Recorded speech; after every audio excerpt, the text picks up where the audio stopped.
Speculation sharpening tonight as Kamala Harris is expected to make a VP pick at any moment. Sources confirming to NewsNation that Harris will be meeting with the top contenders this weekend, including with Pennsylvania's Governor Josh Shapiro and Minnesota Governor Tim Walz tomorrow. You will notice several of the candidates are from key swing states where Harris has been closing the gap in the past 2 weeks. At one time, Democrats trailed Trump across the board. Well, tonight, Harris is now equal to or leading the former president in every swing state except North Carolina and Pennsylvania. And on Tuesday, Harris is planning to hold her first campaign rally with her VP nominee on Tuesday in Philadelphia. Could that be a hint as to who she is choosing as her running mate? Elina Shirazi joining us live from our nation's capital with new details. Elina, we have Veep stakes to talk about and also debate drama. What do we know? Natasha, good evening. Good to be with you again. Well, regarding the debates, we know a senior advisor to the Harris campaign calls former President Donald Trump, quote, scared for cowardly backing out of the debate that they say he did agree to. We also know, meanwhile, sources tell us this election process here is nearing the end. She has, as you mentioned, 6 potential running mates at this time, and it's only a matter of time before we see who is on her final ticket. The Harris campaign going on the offensive today. Their senior campaign advisor saying, quote, Donald Trump is cowardly backing out of the debate he agreed to. One just like the debate he did in June. Now he seems only comfortable in a cocoon, asking his happy place Fox to host a Trump rally and call it a debate.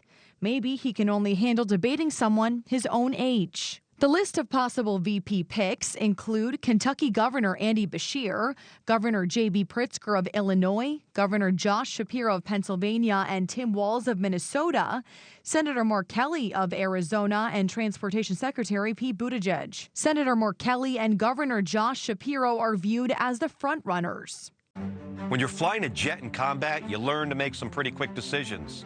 So when I got to the Senate, I didn't waste any time. I stood up to Big Pharma, ending decades of broken promises. Senator Kelly releasing a campaign video today.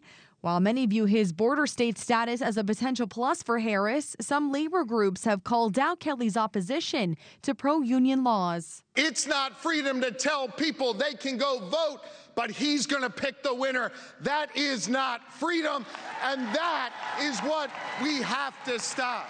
In the Keystone State, Governor Shapiro is viewed as a candidate who could give Harris an edge in the important swing state of Pennsylvania. However, critics of Shapiro have questioned his stance on war between Israel and Hamas. Shapiro has criticized Israeli Prime Minister Benjamin Netanyahu, while also suggesting that any end to the Israel-Hamas war requires the removal of Hamas from power. The Harris campaign continuing to ride positive momentum for the Democratic candidate. Now they hope to turn that enthusiasm into action. As your future president, I know we are up to this fight. Since launching her run for the White House almost 2 weeks ago, campaign officials announcing this week they've raised more than $310 million in July alone from 3 million donors, including 2 million new donors. And our sources tell us Harris received presentations today from Attorney General Eric Holder and the team who vetted her vice presidential candidates. We know she could reveal her pick on Tuesday at an event in Philadelphia, or possibly even sooner than that. Time will tell, Natasha. Time will tell. Elina Shirazi in D.C. tracking that for us. Thank you. Thanks for watching. Go to joinnn.com to find NewsNation on your screen. And don't forget to click the red subscribe button below to get more of NewsNation's fact-driven, unbiased coverage.